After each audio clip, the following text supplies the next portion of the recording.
오늘 많이 바쁘셨죠? 평소보다 1시간 당겨서 하다 보니까 바쁘면서도 마음은 좋죠? 오늘 은근히 기대하실 것 같은데 설교를 좀 짧게 할 것 같고 은근히 기대하는 건 좋습니다. 기대는 기대로 끝날 수도 있고요. 네, 같이 기도하겠습니다. 거룩하시고 자비로우신 살아계신 하나님 아버지, 참으로 감사합니다. 하나님께서 저희 영혼을 사랑하셔서 우리의 모든 죄와 허물을 예수님이 대신 담당하시고 십자가에서 피 흘려 돌아가심으로 우리의 모든 죄를 영원히 용서해 주시고 값없이 구원해 주신 은혜 참으로 감사합니다. 구원해 주셨을 뿐만 아니라 또 이 땅에서 주님의 몸된 교회를 알게 하시고 교회 가운데 거하며 하나님의 복음으로 저희들을 불러주시고 또 말씀으로 양육해 주시는 것을 다시 한번 감사합니다. 주님 오실 날이 참으로 가까운 시대에 우리가 살고 있음을 잘 압니다. 주님 앞에 섰을 때에 부끄럽지 않은 모습으로 설 수 있도록 항상 주님 지켜주시고 또 주님께서 맡겨주신 이 귀한 일들을 잘 감당할 수 있도록 역사해 주시옵소서. 이곳에 주님의 몸된 교회를 세워주신 주님, 우리 경주교회를 통해서 주변에 구원받지 못한 많은 영혼들 구원받을 수 있도록 역사해 주시옵소서. 이를 위해 먼저 구원받은 저희들 한마음으로 기도하고 또 수고하고 헌신하고 희생하는 가운데 하나님의 구원의 열매가 성령의 영생의 열매가 풍성하게 맺혀질 수 있도록 도와주시고 역사해 주시기를 간절히 바라고 원합니다. 또 교회가 하고자 하는 그 모든 일들이 오직 주님의 뜻과 영광 안에서만 온전히 이루어질 수 있도록 함께해 주시고 또 도와주시옵소서. 모든 형편과 사정을 아시는 하나님, 우리 형제 자매님들 중에 또 여러 가지 시험과 고난과 핍박 속에 있는 분들 일일이 주님께서 합당한 은혜로 채워주셔서 그 모든 어려움들을 잘 이겨낼 수 있도록 또 주님의 쓰심에 더욱 합당한 모습으로 나타날 수 있도록 인도해 주시기를 더욱 원합니다. 육신의 질병으로 고통받고 있는 형제 자매님들 건강 더욱 온전히 주님 회복시켜 주셔서 건강한 몸으로 남은 생에도 주님과 복음을 위해 살아갈 수 있도록 인도해 주시옵소서. 오늘 계획되어 있는 전체 야유기제 가운데에도 주님 함께 하셔서 아무런 사고 없이 주님께 영광과 기쁨이 되는 귀한 시간으로 채워주시기를 다시 한번 간구합니다. 오늘도 귀한 주님의 말씀 앞에 나올 수 있도록 허락해 주신 것 감사드립니다. 이 시간 저희들이 마땅히 알아야 될 말씀을 또 깨달을 수 있도록 지혜와 능력으로 함께 해주시고 이 말씀이 우리 마음 가운데 더욱 온전하게 새겨져서 남은 생에도 주님의 말씀 가운데 기쁨으로 신앙생활을 할 수 있도록 인도해 주시옵소서. 부득이한 사정으로 이곳에 함께 참여하지 못한 분들도 어떤 형편에 있든지 주님 지켜주시고 있는 처소에서 주님을 온전히 기쁘게 해드리는 귀한 삶을 살 수 있도록 함께 해주시고 다음에는 모두가 함께 모여서 귀한 말씀으로 교제 나눌 수 있도록 역사해 주시옵소서. 모든 시종을 오직 주 성령께서 함께 해주시길 원하며 예수님 이름으로 감사하며 기도드렸습니다. 아멘. 네, 성경 누가복음 보시겠습니다. 누가복음 8장입니다.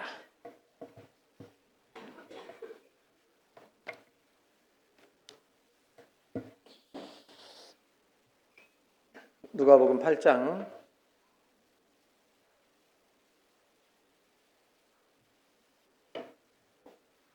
누가복음 8장 18절 말씀입니다. 한 절이니까요. 한번 같이 읽도록 그렇게 하겠습니다. 페이지 104페이지입니다. 104페이지 누가복음 8장 18절입니다. 같이 읽습니다.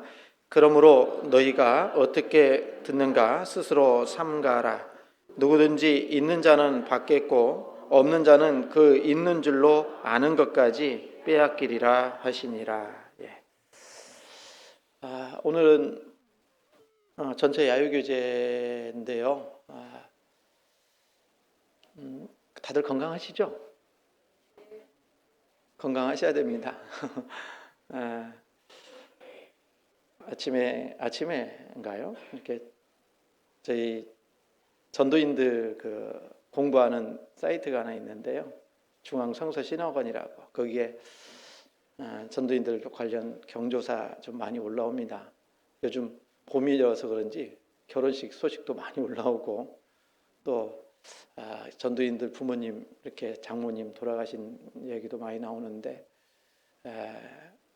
그 일일이 다 또 챙기려면 힘들더라고요. 물론 전도인들 경조 상조회가 있어서 이제 거기서 챙겨주시긴 하는데 또 한다고 해서 또 안 할 수도 없는 경우도 있고 해서 좀 나름대로 저도 챙길 수 있는 데까지 좀 챙겨드려야 되겠다 이런 생각을 가지고 합니다. 근데 아침에 보니까 우리 목사님 중에 한 분 사모님이 어제 소천하셨다는 소식이 올라와 있길래요. 이제 연세가 57세 되신 사모님인데 참 안타까우면서도요. 참 목사님 돌아가신 얘기보다는 사모님 돌아가신 얘기가 더 많은 것 같아서 왜 그럴까 이런 생각을 해보게 됩니다. 정말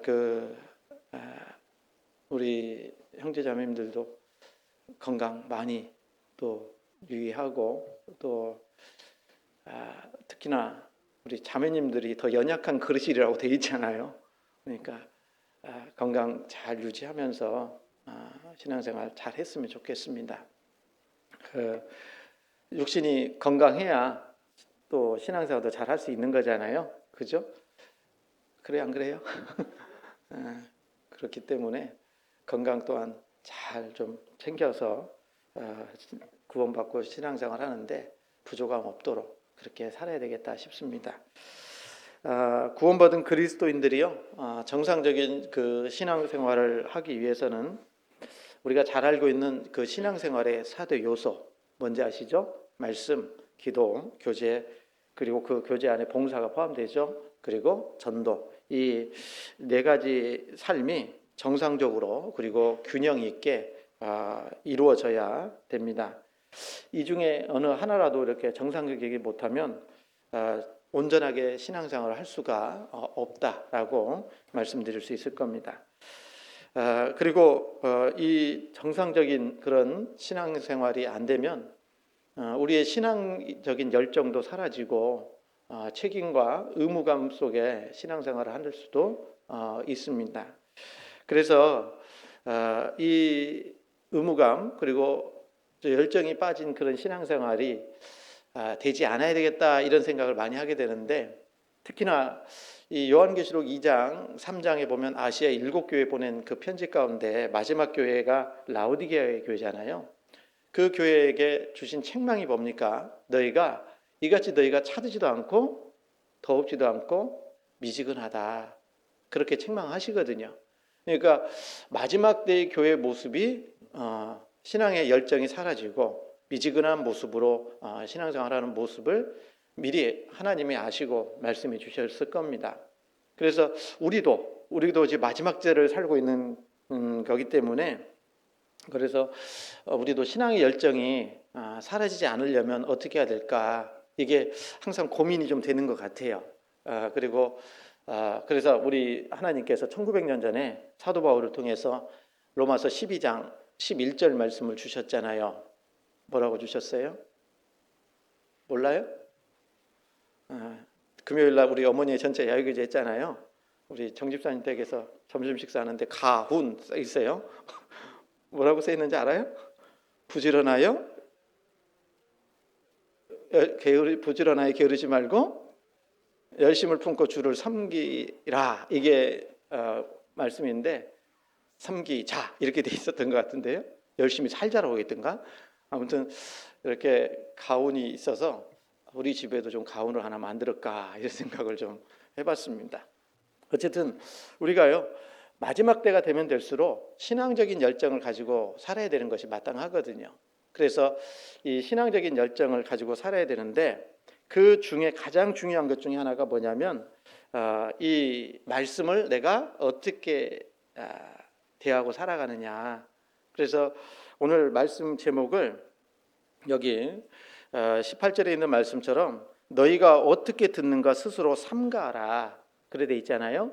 그래서 신앙적 열정이 빠지고 그리고 의무감과 그리고 또 어떤 그 매너리즘이라고 하던가요, 타성에 젖어서 신앙생활하는 그런 모습을 갖게 되는 것 중에 하나가 우리가 말씀에 대한 자세가 태도가 바르지 않기 때문에 그럴 수도 있다라는 생각이 듭니다. 그래서 오늘 너희가 어떻게 듣는가 스스로 삼가라라는 제목으로 말씀을 좀 생각해 보려고 합니다. 지난 시간에 우리가 배운 것처럼 데살로니가전서 2장 13절에 너희가 하나님의 말씀을 받을 때에 사람의 말로 아니하고 하나님의 말씀으로 받음이니 진실로 그러하다. 이 말씀이 너희 믿는 자 속에서 역사한다 그랬잖아요. 하나님의 말씀을 받을 때에 사람의 말로 아니하고 하나님의 말씀으로 받으니까 믿는 자 속에서 역사가 컸다라고 말씀하시잖아요. 그러니까 결국은 우리가 하나님의 말씀을 받을 때에 어떻게 받느냐에 따라서 나의 신앙의 성패가 좌우된다라고 얘기할 수도 있는 거거든요. 그래서 오늘 이 말씀을 좀 드리고 싶습니다. 우선은 이 하나님의 말씀, 성경이죠. 하나님의 말씀을 우리가 어떻게 받고 있는가 생각해 보기 전에 이 하나님의 말씀을 좀 잠깐 생각해 보려고 합니다. 요한복음 1장입니다. 요한복음 1장. 우리가 늘 듣던 말인데요. 한 번 더 깊이 좀 되새겨 볼 수 있는 시간이 되었으면 좋겠습니다. 이 말씀에 대해서 요한복음 1장 1절 말씀입니다. 같이 한번 읽어볼까요? 태초에 말씀이 계시니라. 이 말씀이 하나님과 함께 계셨으니 이 말씀은 곧 하나님이시니라. 태초에 말씀이 계시니라. 너무 잘하시는 말씀이잖아요. 그런데 머리로는 이해하는데 정말 내가 이 말씀이 하나님이시다라고 하셨는데 그렇게 알고 믿고 살아가느냐, 이건 좀 다른 문제인 것 같아요. 그래서 말씀을 드리는 겁니다. 태초에 말씀이 계시니라. 이 말씀이 하나님과 함께 계셨으니 이 말씀은 곧 하나님이시니라. 왜 이 말씀이 하나님이시라고 할까? 이 성경이 기록되는 것은 잘 아시는 것처럼 성령의 감동으로 기록이 돼 있잖아요. 그래서 베드로후서 1장 20절에 먼저 알 것은 경의 모든 예언은 사사로이 풀 것이 아니니 예언은 언제든지 사람의 뜻으로 된 것이 아니요 오직 성령의 감동하심을 입은 사람들이 하나님께 받아 말한 것이니라. 출처가 어디입니까? 성령께서 이 말씀을 주셨다라는 겁니다. 그렇기 때문에 이 성경이 하나님의 말씀이다라고 얘기하는 겁니다. 여러분, 그러니까 이 성경을요 배워도 자세히 배워야 된다라고도 말씀하시잖아요. 이사야서 34장 16절에 뭐라고 되어 있어요? 너희는 여호와의 책을 자세히 읽어보라. 이것들이 하나도 빠진 것이 없고 하나도 그 짝이 없는 것이 없으리니 그랬거든요. 여러분, 하나님께서 이 말씀을 주신 것은 우리에게 이 말씀을 자세히 보는 가운데 영생을 얻기 위해서 성경을 주셨다라고 얘기합니다. 그래서 이 성경은 하나님의 말씀이고 이 하나님의 말씀을 우리에게 주신 이유가 뭐라고요? 영생 주시기 위해서다. 그래서 요한복음을 기록한 목적도 거기에 있다라고 말씀하셔요. 요한복음 20장입니다. 요한복음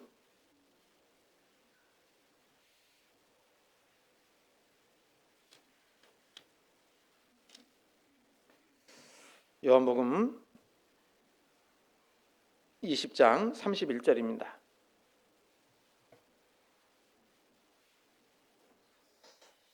요한복음 20장 31절 같이 읽습니다.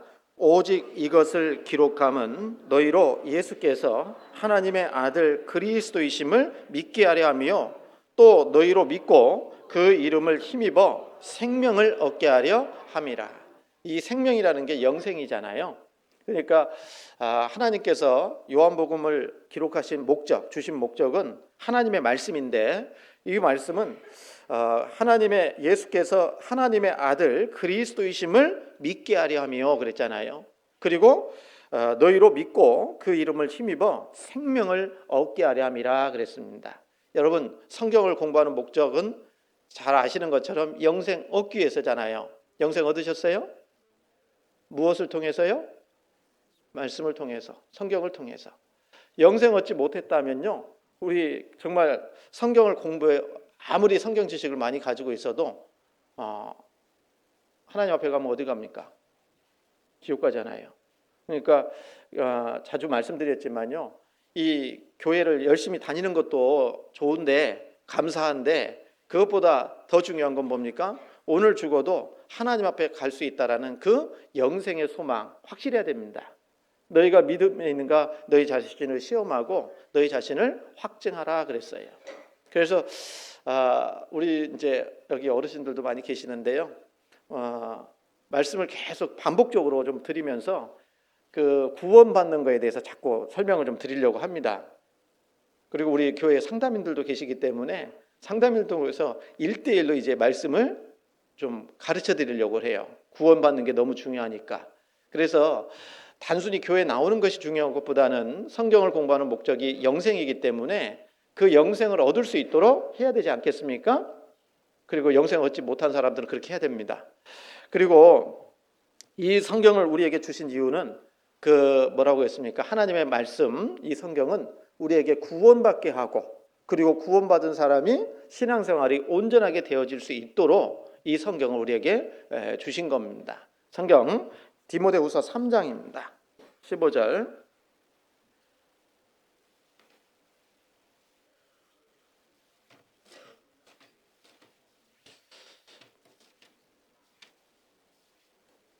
디모데후서 3장 15절. 15절부터 제가 읽습니다.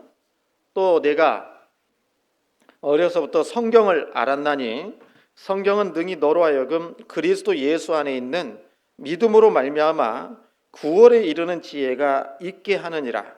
모든 성경은 하나님의 감동으로 된 것으로 교훈과 책망과 바르게 함과 의로 교육하기에 유익하니 이는 하나님의 사람으로 온전케 하며 모든 선한 일을 행하기에 온전케 하려 함이니라.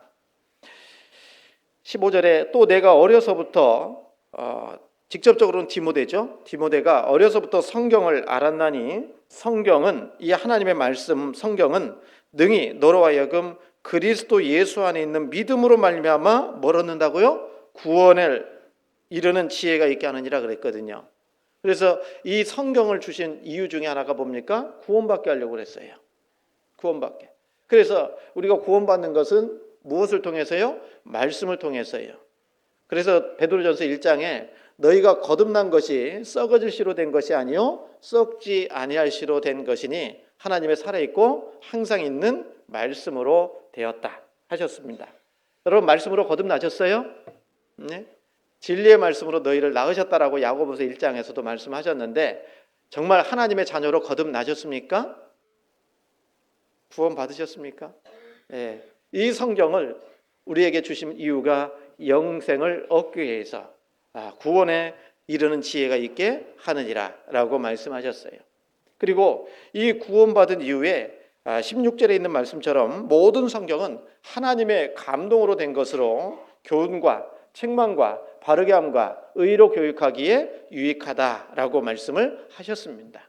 그래서 우리가 성경을 배우고 읽고 공부하다 보면요 어떻습니까? 교훈적이잖아요. 맞죠? 교훈 받아요 안 받아요? 받죠? 안 받습니까? 받아야 됩니다. 안 받으면 졸고 있는 거죠. 네? 교훈과 그 다음에 뭐가 있어요? 책망이 있어요. 책망이 있어요.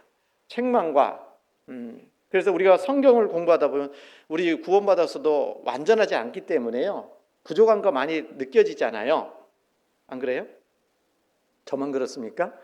네, 그래서 이렇게 말씀을 전하는 저희 입장에서도요 이렇게 하다 보면 또 성경 읽다 보면 참 이게 책망이 되는 말씀이 많이 있어요.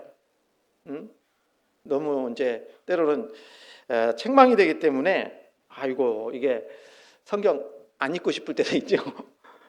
맨날 책망만 들으면 좋아요 안 좋아요? 안 좋죠? 네, 그런데 이 하나님의 말씀을 듣다 보면 교훈적인 것도 있고 또 뭣도 있어요? 책망도 있어요. 당연히 책망이 있어야 됩니다. 네, 그리고 이 하나님의 감동으로 성령의 감동으로 기록됐기 때문에요 이 기록된 말씀을 우리가 듣고 그리고 읽을 때에도 하나님은 동일하게 역사를 해주시는 거예요. 그러니까 이제 자주 그런 얘기 듣는데요. 외부에서 목사님이 오셔서 말씀해 주셔도 그런 얘기 하거든요. 목사님이 우리 사정 얘기하고 저 말씀해 주는 거 아니야? 들었나 보다. 이렇게 얘기하는데 절대 얘기 안 해줍니다. 하나님께서 주신 지혜로 말씀하시라고 합니다. 네? 무슨 얘기인지 아시죠? 그런데 하나님께서 성령을 통해서 우리에게 필요한 말씀을 주시는 거예요. 그래서 교훈도 되고 뭣도 된다고요? 책망도 되는 거예요.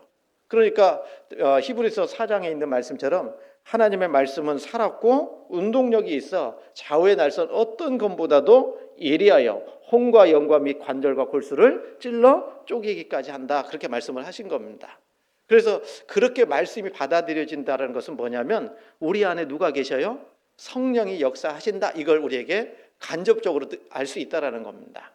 그래서 여기 교훈과 책망과 그 다음에 뭐가 있습니까? 바르게 함과 의로 교육하기에 유익하다. 이렇게 말씀을 해주시는 겁니다. 그러면서 16절에 이제 구원받은 사람을 이렇게 말씀을 통해서 교훈하시고 책망하시고 바르게 하시고 의로 교육하시는 가운데 17절 같이 한번 읽습니다. 이는 하나님의 사람으로 온전케 하며 모든 선한 일을 행하기에 온전케 하려 함이니라. 완전케가 아니라 온전케라고 돼 있잖아요. 그죠? 하나님의 일을 행하는데 온전하게 하시려고 우리를 이 말씀으로 양육해 주시는 겁니다. 그리고 신앙생활 하다 보면요, 때로는 여러 가지 고난도 있고 어려움도 많이 주어지거든요. 여러분 구원받으면 만사 형통일까요? 만사 불통일까요? 둘 다 틀린 말입니다. 형통할 때도 있고 공고할 때도 있고 정말 그렇습니다. 그래서 여러 가지 어려움이 우리가 신앙생활 하다 보면 주어져요. 근데 그 고난이 지속되다 보면 우리의 마음도 어떻게 합니까? 마음도 이렇게 태축된다고 해야 되나요? 이렇게 주저앉고 싶은 마음도 생길 거 아닙니까? 맞죠? 그럴 때 어떻게 해야 될까요? 그럴 때 하나님 말씀이 필요한 겁니다. 그래서 성경 시편 19편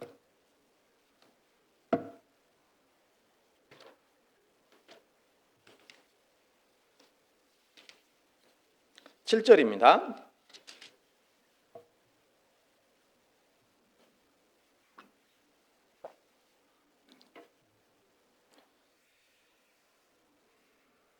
시편 19편 7절입니다. 19편 7절. 19편 7절. 7절입니다. 제가 읽겠습니다. 여호와의 율법은 완전하여 영혼을 소성케 하고 여호와의 증거는 확실하여 우둔한 자로 지혜롭게 하며 여호와의 교훈은 정직하여 마음을 기쁘게 하고 여호와의 계명은 순결하여 눈을 밝게 하도다. 여호와를 경외하는 도는 정결하여 영혼까지 이루고 여호와의 규례는 확실하여 다 의로우니 금 곧 많은 정금보다 더 사모할 것이며 꿀과 송이꿀보다 더 달도다. 11절 같이 읽습니다.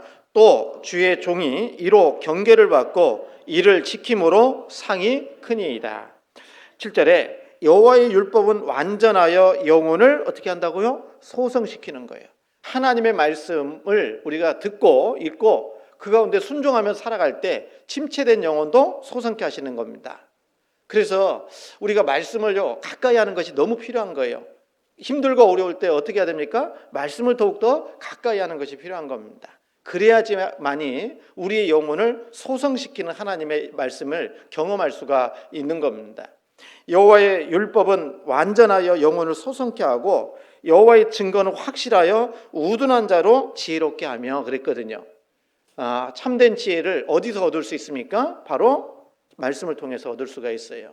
그래서 이 하나님의 말씀은 우둔한 자로 지혜롭게 하고 여호와의 교훈은 정직하여 마음을 기쁘게 하도다 하고 여호와의 계명은 순결하여 눈을 밝게 하도다 그랬습니다. 여러분 우리 구원받기 전에 우리는 영적 소경이었잖아요. 그런데 구원받을 때 눈이 떠졌잖아요. 그런데 여기도 말씀하신 것처럼 여호와의 계명을 순결하여 눈을 밝게 하도다. 더 밝게 하는 게 뭡니까? 하나님의 계명이에요. 그렇지 않습니까? 그래서 이 하나님의 말씀은 우리의 마음을 기쁘게 하는 겁니다. 그래서 고난이 주어지고 어려움이 생길 때 말씀을 읽다 보면 정직하다는 건 뭐예요? 신실하다는 겁니다. 하나님의 약속은 반드시 이루어지는 겁니다. 맞죠? 고난 가운데 뭐가 있습니까? 하나님께서 주시는 상급이 있다는 것이 우리에게 믿어지면요, 고난 받을 때도 소망을 갖고 견딜 수가 있거든요. 또 마음을 기쁘게 해주시거든요. 그래서 이 하나님의 말씀은 우리를 여기에 영혼을 소성케 하고, 또 우둔한 자로 지혜롭게 하고, 또 마음을 기쁘게 하고, 또 눈을 밝게 하고, 그리고 이 영혼까지 이루고 여호와의 규례는 확실하여 다 의로우니 그랬거든요.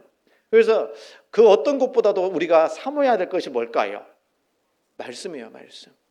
그래서 여기 금곧 많은 정금보다 더 사모할 것이며 꿀과 송이꿀보다 더 달도다 그랬거든요. 그런 거 경험하십니까, 여러분?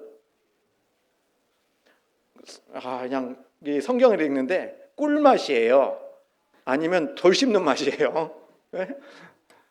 우리가 말씀을 쭉 배우고 있다 보면요, 이렇게 경험하다 보면 정말 이 시편 기자의 이 간증처럼 우리도 하나님의 말씀이 꿀보다 더 송이꿀보다 더 달다라는 것을 경험하게 될 거라는 겁니다. 그래야 될 거예요.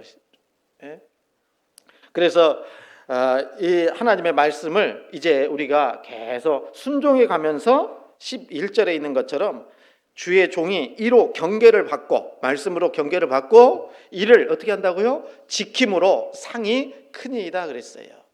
여러분, 하나님의 영광과 상은 우리가 순종하는 대로 주어지는 거예요.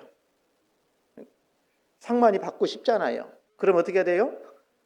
순종해야 돼요. 말씀에 순종하는 삶을 살아야 됩니다. 그래야지만이 하나님께서 주시는 영광을 상을 얻을 수가 있는 거잖아요. 그래서 이 하나님의 말씀은 영혼을 소성케 하고 지혜롭게 하고 마음을 기쁘게 하고 밝게 하는, 그런 눈을 밝게 하는 그 일을 누가 해주시느냐? 하나님의 말씀이 해주시는 거예요. 맞지 않아요? 그래서 이렇게 중요한 하나님의 말씀이기 때문에 이 하나님께서는요, 우리 하나님은 이 말씀을 그 어떤 것보다도 높게 해 놓으신 거예요. 시편 138편입니다.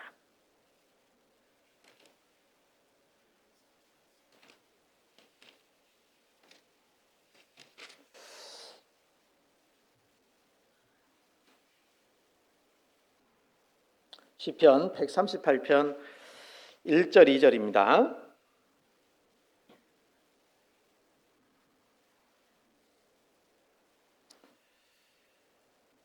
1절 2절 같이 읽습니다. 내가 전심으로 주께 감사하며 신들 앞에서 주께 찬양하리이다. 내가 주의 성전을 향하여 경배하며 주의 인자하심과 성실하심을 인하여 주의 이름에 감사하오리니 이는 주께서 주의 말씀을 주의 모든 이름 위에 높게 하셨습니다. 주께서 주의 말씀을 주의 모든 이름 위에 높게 하셨습니다. 그래서 우리의 신앙의 시작도 말씀을 통해서, 그리고 또 신앙생활을 하는 과정 속에서도 말씀은 반드시 필요한 겁니다. 이렇게 해서 말씀은 소중한 거예요. 그런데 이 말씀을 내가 어떤 마음으로 받고 있느냐에 따라서 내 삶이 완전히 바뀔 수 있다는 겁니다. 그래서 아까 우리가 시작하는 말씀으로 누가복음 8장 18절 말씀을 읽었잖아요. 너희가 어떻게 듣는가 스스로 삼가하라. 하나님의 말씀을 어떻게 듣고 있는지 스스로 삼가하라. 이렇게 말씀을 하시는 겁니다. 그러면서 주신 말씀이 있잖아요. 누가복음 8장 18절 다시 봅니다.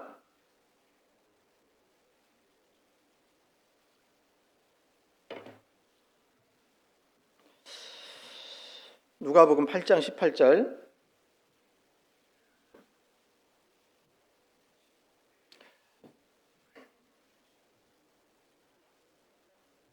누가복음 8장 18절입니다. 그러므로 너희가 어떻게 듣는가 스스로 삼가라 그랬잖아요. 그렇습니다. 그 다음 말씀이요. 그 다음 말씀 같이 한번 읽어볼까요? 누구든지 있는 자는 받겠고 없는 자는 그 있는 줄로 아는 것까지 빼앗기리라 하시니라. 우리가 말씀에 대한 태도가, 하나님 말씀에 대한 태도가 잘못되어 있으면 여기 말씀하신 것처럼 누구든지 그렇게 하지 않으면 있는 자는 받겠고 없는 자는 그 있는 것까지 빼앗기리라. 여러분, 그래서 이런 삶이 지속되면 먼저 된 자가 나중되고 나중된 자가 먼저 된다, 이 말씀도 있잖아요. 그렇게 신앙적으로 될 수 있다라는 거예요. 그러니까 하나님께서 주신 것을 뺏기지 않으려면 우리가 항상 말씀에 대한 자세와 태도가 아주 중요한 거예요. 그래서 주님 오실 때까지 우리 하나님 말씀 앞에 나왔잖아요. 항상 나오잖아요. 주일날, 수요일날 계속 말씀 앞에 나오시잖아요. 근데 그 말씀 앞에 내가 어떤 마음과 어떤 자세와 어떤 태도로 나오느냐에 따라서 내 신앙이 있는 것을 더 받을 수도 있고 있다고 하는 것까지도 다 빼앗길 수도 있는 그런 신앙생활이 될 수 있어요. 그래서 우리가 어떤 자세로 어떤 마음을 가지고 말씀을 듣고 배우고 또 나오느냐, 아주 중요한 문제다라는 겁니다. 그렇지 않아요? 그래서 우리는 어떤 마음을 가지고 하나님 말씀 앞에 나와야 될까? 성경 아침에 보면서요, 두 가지 말씀이 퍼뜩 생각이 나더라고요. 시편 132편입니다. 130편부터 봅니다.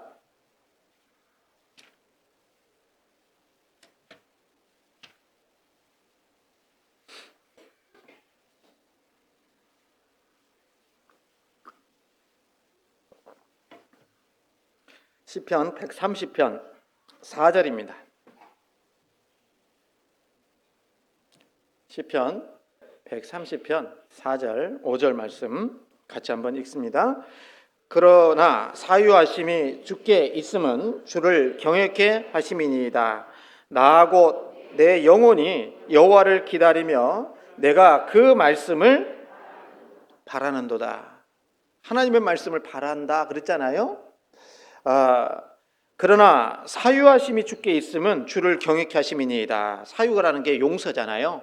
하나님께서 우리를 용서해 주신 것이 뭐죠? 주를 경외케 하시려고, 주님을 경외하는 마음으로 살기를 원하셔서 우리 죄를 용서해 주셨다라고도 해도 틀리지 않을 겁니다. 그러나 사유하심이 주께 있음은 주를 경외케 하심이니이다. 5절에 나하고 내 영혼이 여호와를 기다리며 내가 그 말씀을 바라는도다. 그 말씀을 바라는도다. 하나님의 말씀을 받기 위해서 정말 내 영혼이 이런 마음으로 오셨냐 그 말이죠.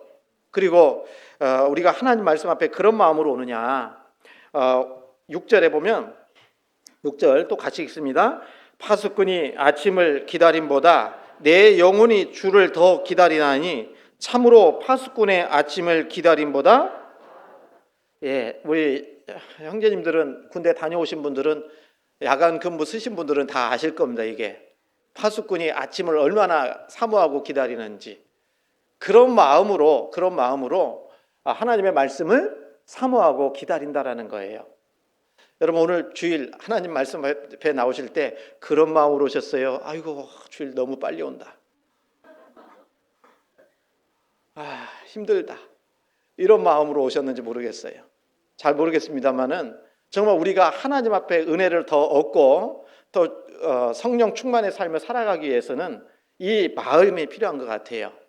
내 영혼이 정말 하나님의 말씀을 기다리는데 파수꾼이 아침을 기다린 것처럼 더욱더 그런 간절한 마음으로 또 사모하는 마음으로 말씀 앞에 나오는 것이 꼭 필요할 겁니다.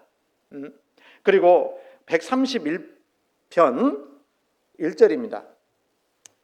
1절 여호와여 내 마음이 교만치 아니하고 내 눈이 높지 아니하오며 내가 큰 일과 미치지 못할 기이한 일을 힘쓰지 아니하나이다. 실로 내가 내 심령으로 고요하고 평온케 하기를 젖된 아이가 그 어미 품에 있음 같게 하였나니 내 중심이 젖된 아이와 같도다. 이스라엘아 지금부터 영원까지 여호와를 바랄지어다. 여호와여 내 마음이 교만치 아니하고 내 눈이 높지 아니하오며 내가 큰 일과 미치지 못할 기이한 일을 힘쓰지 아니하나이다. 여러분, 우리가 이제 교회 안에서도 신앙생활 하면서요, 내가 해야 될 일이 있고, 그리고 위치가 있어요, 없어요?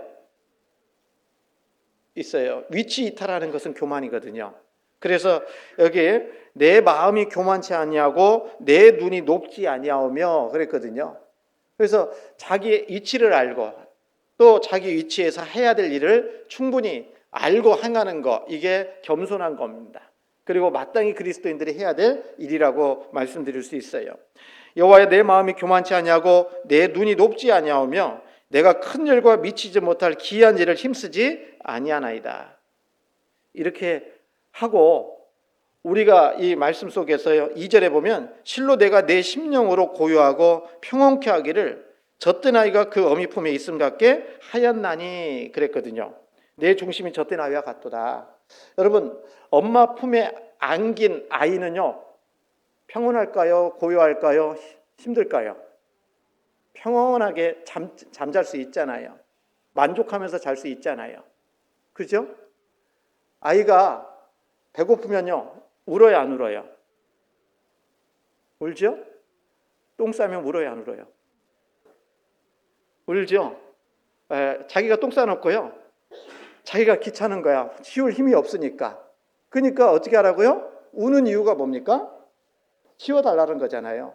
엄마들은 정말 잘 알아요, 그걸. 얘가 배고파서 우는지, 뭐가 필요해서 우는지 알아요, 몰라요? 알죠? 알잖아요? 그래서 그렇게 해주는 겁니다. 근데 다 완전히 만족하면요, 어미 품에 있으면, 엄마 품에 있으면 만족하거든요. 잠자는 모습 보세요. 얼마나 평온한지. 그렇죠? 왜? 엄마로부터 다 모든 것을 받았기 때문에 그래요. 그 순간에. 무슨 얘기냐면요, 우리가 마음 가운데 정말 신앙생활을 하는 가운데 마음의 평강이 깨지고 고요함이 깨지고 그런 것은 결국은 하나님께로부터 지금 공급이 제대로 안 되고 있기 때문에 그런 거예요. 말씀뿐만 아니라요.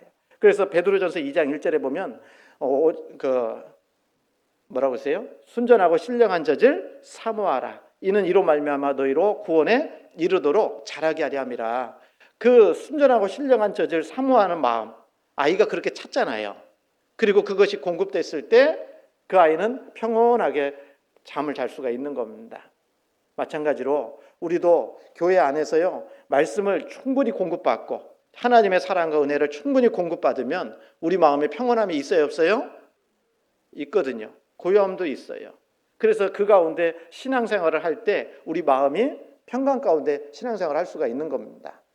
그러니까 중요한 게 뭐겠어요? 아까 130절에 있는 말씀처럼 정말 하나님의 말씀을 나하고 내 영혼이 주의 말씀을 기다리는 마음으로 오셨을 때 하나님께서 그 마음을 보시고 채워주시는 것이 있는 겁니다. 이해 가십니까?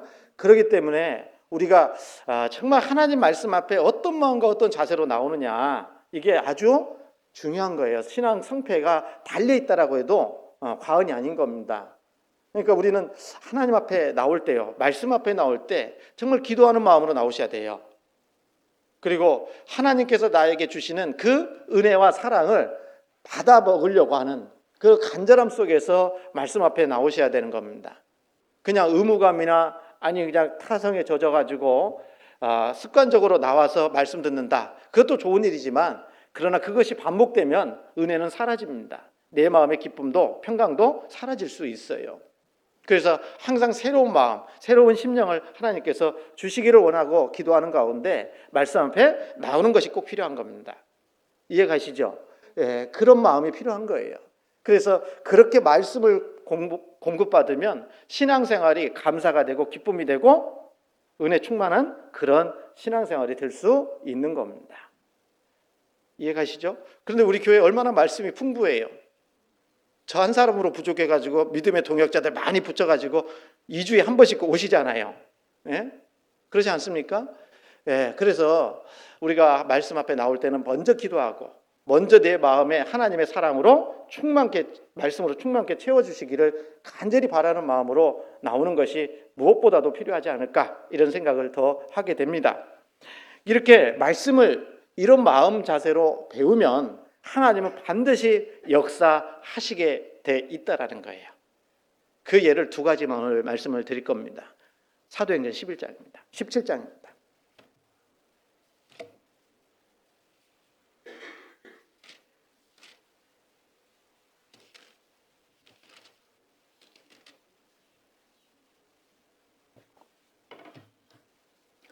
사도행전 17장 11절 17장 11절 11절 12절 말씀 같이 읽습니다. 베레아 사람은 데살로니가에 있는 사람보다 더 신사적이어서 간절한 마음으로 말씀을 받고 이것이 그러한가 하여 날마다 성경을 상고하므로 그 중에 믿는 사람이 많고 또 헬라의 귀부인과 남자가 적지 아니하나. 여기 베레아 사람은 데살로니가에 있는 사람보다 더 신사적이다라고 말씀을 하시고 계십니다. 이 베레아 사람들의 이 하나님 말씀에 대한 태도와 그리고 그 결과가 어떤지를 이 말씀 속에서 기록해 주고 계신 겁니다.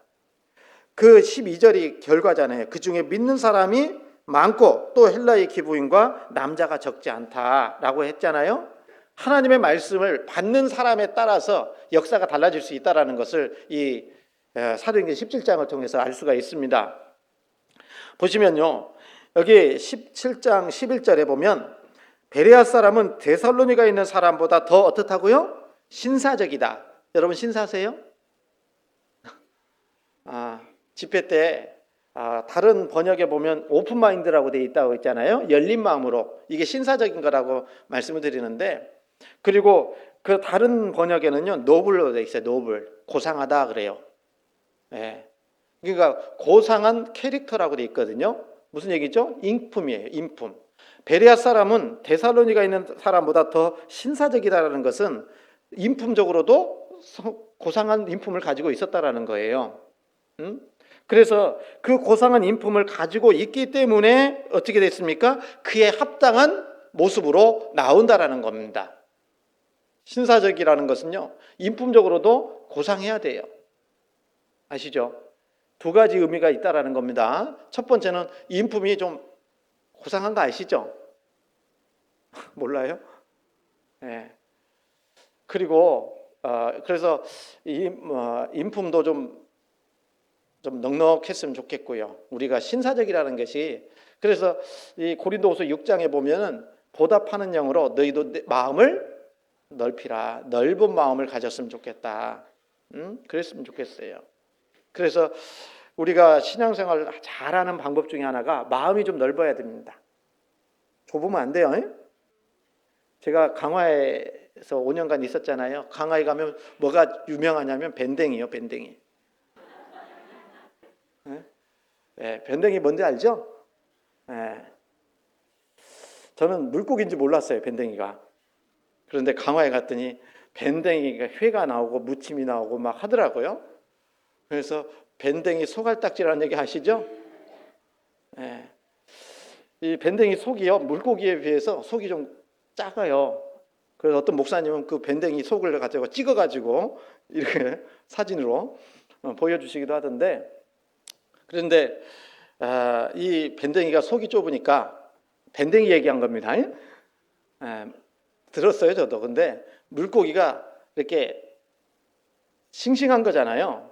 근데 건지는 순간 죽어버린대요. 왜요? 승질병이가. 물고기니까 그렇게 얘기하는 겁니다. 그래서 우리도요, 정말 그 마음이 좀 넓었으면 좋겠고, 그리고 하나님의 역사와 하나님의 그 은혜를 알고 좀 참고 기다릴 필요도 있어요. 당장 어떤 일이 안 이루어진다고 해서 조급해할 이유가 없는 겁니다. 그렇게 조급한 것은 내 마음이 좁은 거 아닌가.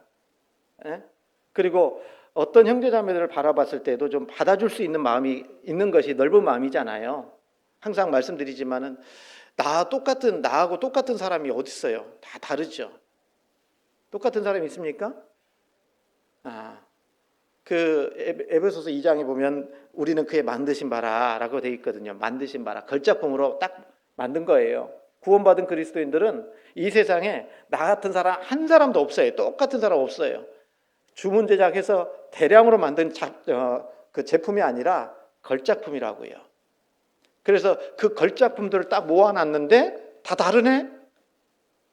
다르네? 어떻게 합니까? 다른 것을 우리가 알고 그리고 포용할 수 있는 마음을 가지고 살아가는 것이 넓은 마음일 겁니다. 그래서 마음이 넓어지면 모든 것이 다 좋게 보여요. 그렇지 않습니까? 여러분, 자녀를 향해서는 부모님들이 마음이 넓어요, 안 넓어요? 넓지요? 넓으니까요. 어때요? 자녀가 조금 소홀하게 하고 또 조금 좀 부족하게 해도 이거 언젠가는 되겠지. 이런 마음으로 기다립니까? 안 기다립니까? 기다리잖아요. 예? 그래서 우리가 넓은 마음을 가지면 우리 형제 자매들을 향해서도 넓은 마음을 좀 가질 필요가 있어요, 없어요? 예? 안 그래요? 자녀들뿐만 아니라 나하고 관계되어 있는 많은 분들이 계실 건데요. 그분들을 향해서 우리가 마음이 좀 넓어져야 됩니다. 참고 기다려주고 인내해주는 것이 필요한 겁니다. 그리고 이 고린도전서 13장에 보면 사랑장이라고 하잖아요. 사랑은 13장 7절에 시작하는 게 오래 참고예요. 오래 참고. 사랑은 오래 참는 겁니다. 뿐만 아니라 그의 모든 것을 바라며 모든 것을 믿으며 모든 것을 견디느니라 그렇게 돼 있어요. 사랑은 믿고 견디는 거예요. 바라는 겁니다. 그게 사랑이라고 말씀해 주시는 겁니다. 어떻게 할 때요? 마음을 넓혀서 사랑하는 때 그렇게 되는 겁니다. 그래서 이 신사적이라는 것이 고상한 그런 품격을 말하고 있고, 그리고 열린 마음이라고 그랬죠? 편견 없이 받아줄 수 있는 마음이에요. 편견 없이. 우리는 살다 보면 여러 가지 선입견을 가질 수 있거든요. 편견을 가질 수 있잖아요. 그런 편견을 가지고 사물을 바라보면 또 상대방을 바라보면 그렇게 보이는 겁니다. 안 그러겠습니까? 그래요, 안 그래요? 빨간 안경 끼고요, 세상을 바라보세요. 어떻게 보입니까? 그렇잖아요. 예, 검정 안경 끼고 세상을 바라보면 다 시커멓게 보일 겁니다. 예전에 운전하고 가는데요, 터널을 통과해야 되잖아요. 터널. 해가 중천에 떠 있으니까 너무너무 밝아요. 그래서 선글라스 껴요, 안 껴요? 끼고 가다가 터널 들어가는데 왜 이렇게 시커매요? 안 보여요. 그래서 이 터널에 좀 조명 좀 설치해 놓지, 이런 생각을 원망하면서 갔는데 제 안경에 몇 꼈어요? 네, 선글라스 끼고 지금 그렇게 불평하고 있는 거예요. 다시 얘기하면요, 우리가 어떤 마음과 어떤 생각을 가지고 선견, 편견 이런 것들을 가지고 보면 다 그렇게 보일 수밖에 없는 거예요. 그러니까 이 열린 마음이라는 게, 신사적이라는 것이 그런 것을 없애고 공평하게 있는 그대로 받아줄 수 있는 마음, 이게 필요한 겁니다. 이게 신사적인 겁니다. 그리고 그래서 그들은 이런 마음을 가지고 있었기 때문에 사도 바울이 전하는 복음을 이렇게 받아들인 겁니다. 11절에 보시면, 11절에 베레아 사람은 데살로니가 있는 사람보다 더 신사적이어서 간절한 마음으로 말씀을 받고, 그랬잖아요. 간절한 마음으로 말씀을 받았다, 이렇게 얘기하십니다. 간절하다. 이 간절한 마음이라는 게 헬라 말로 설명해도 모르시니까 의미만 얘기하면 이 모든, 그리고 열성, 자진, 이런 의미를 가지고 있다라는 거예요. 그러니까 모든 이 베레아 사람들이 말씀을 들을 때 어떻게 들었고요? 자진해서, 자원해서, 열정적으로 이렇게 들었다라는 거예요. 간절하다는 그 의미 속에는요. 그래서 하나님의 말씀을 들을 때에 우리가 어떤 마음이에요? 간절한 마음이 뭐냐면 열정적으로 말씀을 듣는 거예요. 그리고 자진해서, 자원해서 말씀을 들으러 오는 겁니다. 여러분, 우리가 신앙이 성장할 때요, 말씀 배울 때 어떻게 해야 됩니까? 구역장님, 조장님이 연락해야지만이 나옵니까? 그건 간절한 것이 아니잖아요. 네? 원함이 있잖아요. 우리가 하나님의 말씀에 나올 때 누가 연락하지 않아도 말씀 듣기를 원하는 마음으로 나오는 것, 이게 여기에서는 간절함이라고 얘기하고 있는 겁니다. 신앙이 성장하면 성장할수록 누가 안 챙겨줘도요, 누가 말하지 않아도 말씀 앞에 나와야 돼요, 안 나와야 돼요? 나와야 돼요. 이게 간절한 겁니다. 그리고 그 가운데 어떻게 해야 됩니까? 열정적으로 말씀을 드려야 돼요. 그게 어디에서요? 어디에서요? 교회에서 말씀 드릴 때 가까이서 말씀을 드려야 열정적인 모습이지 않겠습니까? 죄송합니다. 또 저 뒤에 앉아 있는 분들이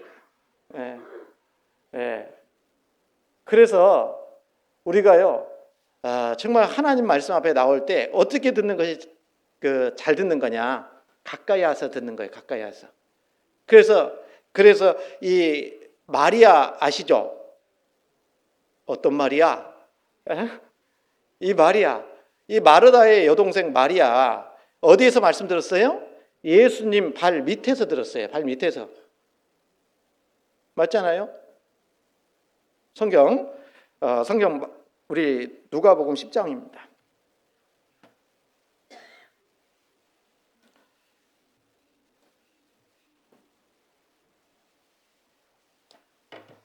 누가복음 10장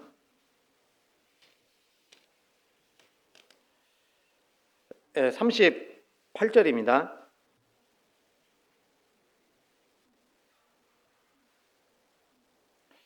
누가복음 10장 38절 제가 읽겠습니다. 저희가 길 갈 때에 예수께서 한 촌에 들어가심에 마르다라 이름하는 한 여자가 자기 집으로 영접하더라. 그에게 마리아라 하는 동생이 있어 주의 발 아래 앉아 그의 말씀을 듣더니 마르다는 준비하는 일이 많아 마음이 분주한지라. 예수께 나아가 가로되 주여 내 동생이 나 혼자 일하게 두는 것을 생각지 아니하시나이까? 저를 명하사 나를 도와주라 하소서. 주께서 대답하여 가라사대 마르다야 마르다야 내가 많은 일로 염려하고 근심하나 그러나 몇 가지만 하든지 혹 한 가지만이라도 족하니라. 마리아는 이 좋은 편을 택하였으니 빼앗기지 아니하리라 하시니라. 이 마르다 마리아가 자매지간인데요, 이 베다니에 살았습니다. 그런데 예수님께서 이 마르다의 집에 갔어요. 마르다는 예수님과 그 일행들을 대접하는데 많이 바빴어요. 그런데 이 마리아는 뭐였습니까? 39절에 같이 한번 읽겠습니다. 그에게 마리아라 하는 동생이 있어 주의 발 아래 앉아 그의 말씀을 듣더니. 하나님 말씀을요, 예수님의 말씀을 어디서 들었다고요? 주님 발 아래 들었다고 해요. 한 말씀도 놓치지 않으려고. 얼마나 열정적으로 들었겠냐고요. 그렇지 않겠습니까? 이 마리아, 그래서 이렇게 말씀 듣는 마리아의 모습을 보면서 마르다는 지금 손님 대접하기 바빠가지고 마음이 분주해요. 좋게 보여요? 안 좋게 보여요? 저거 속도 없다. 이렇게 바쁜데 왜 안 도와줘? 이런 마음이 올라올 수 있잖아요. 그래서 마음은 올라올 수 있는데 잘못한 게 뭐예요? 마르다가 예수님에게 또 갔어요. 내가 이렇게 분주한데 마리아 지금 이러고 있는데 좀 도와주라고 하면 안 돼요? 그런데 마르다가 원하는 대답은 뭐예요? 마리아야 가서 좀 도와줘라, 이 말이었겠죠. 그런데 예수님 말씀은 마르다가 원하는 대답을 해준 게 아닙니다. 마르다야 마르다야 내가 많은 일로 염려하고 근심하나 그러나 몇 가지만 하든지 혹 한 가지만이라도 족하니라, 이렇게 말씀하신 겁니다. 그리고 마리아는 이 좋은 편을 택하였으니 빼앗기지 아니하리라. 여러분, 우리 구역 모임도 하잖아요. 가정에서 조모임도 하시잖아요. 음식 준비하는데 마음 분주해가지고 그러지 말고 뭐 이렇게 적용하면 좀 어떨지 모르지만 한 가지만 해두고 말씀에 집중하고 말씀 듣는 것에, 교제하는 것에 집중하는 것이 훨씬 더 좋은 편이라고 얘기할 수 있습니다. 우리 교회에 오늘은 이제 식당에서 음식 준비 안 하지만요, 봉사보다 더 앞서는 것은 항상 말씀 듣는 겁니다. 봉사보다 앞서는 게 말씀 듣는 거예요. 그래서 주방 봉사 하더라도 꼭 12시까지는 그래서 얘가 12시 반에 끝내요. 30분 정도 준비하시라고. 예? 그래서 여러분 말씀을 들어야 됩니다. 그리고 12시 이후에 전해지는 말씀도 들어야 됩니다. 열정을 가지고 들으셔야 돼요. 그게 봉사가 우선이 되고 말씀 듣는 것이 뒷전이 되면 그 봉사가 오래 못 갈 수 있어요. 그래서 이 마리아 있잖아요. 주의 발 앞에서 딱 말씀 들으니까요. 깨달아요, 안 깨달아요? 열정을 가지고 말씀을 들으니까 깨닫잖아요. 뭘 깨달아요? 아, 예수님이 죽으시는구나. 죄 때문에 돌아가시는구나. 이걸 안 거예요. 예수님이 장사 되시고 부활하신다는 말씀을 하는데 다른 제자들은 같이 들었어도 못 깨달았거든요. 마음이 없으니까 그런 거예요. 예? 그렇죠? 그러니까 말씀을 깨달았으면 어떻게 됩니까? 말씀을 깨닫는 것, 지식적으로 아는 것이 중요한 것이 아니라 깨달은 것을 어떻게 해요? 순종하여야 되잖아요. 그래야 상이 크잖아요. 그래서 마리아는 말씀을 듣고 뭐 했습니까? 예수님의 장사를, 죽음을 준비했잖아요. 준비했습니다. 성경 마태복음 26장입니다.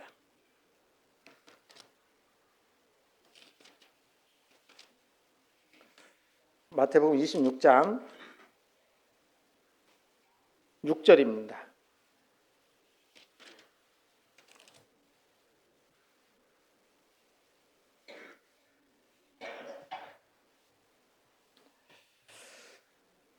마태복음 26장 6절입니다.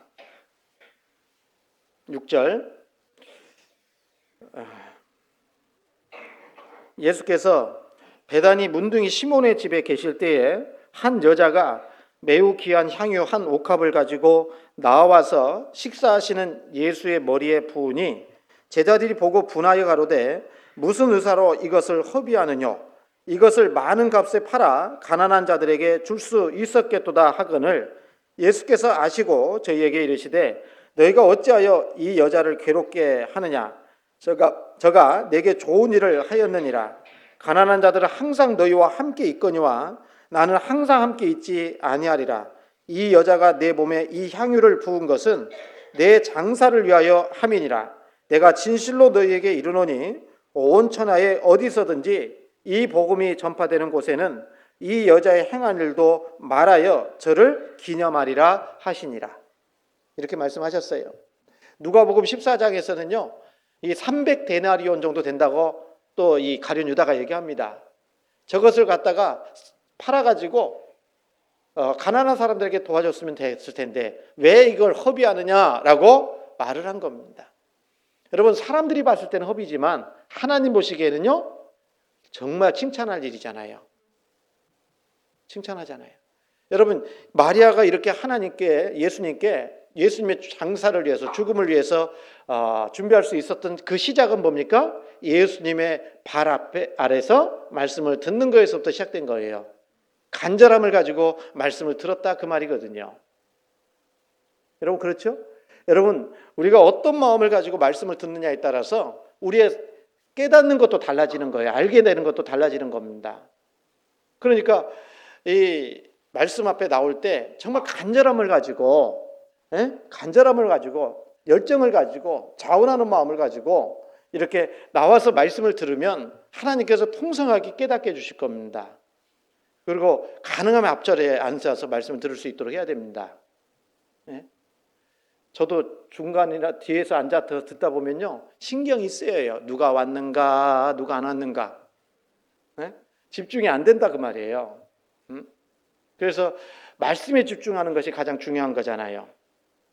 그러기 위해서는요 앞에서 누가 와서 듣든 상관없이 내가 지금 하나님 말씀 앞에 나와 있기 때문에 그런 마음과 그런 자세로 말씀을 꾸준히 들어야 신앙적으로도 깨달아지는 것도 많고 순종하는 것도 많아질 수 있는 거거든요. 맞죠? 맞아요? 예, 그렇게 해야 됩니다. 그래서 마리아가 예수님께 향유옥합을 부어드릴 수 있었던 것은요 말씀을 정말 열정으로 깊은 마음, 감사와 기쁜 마음으로 말씀을 들었기 때문에 가능했던 거예요.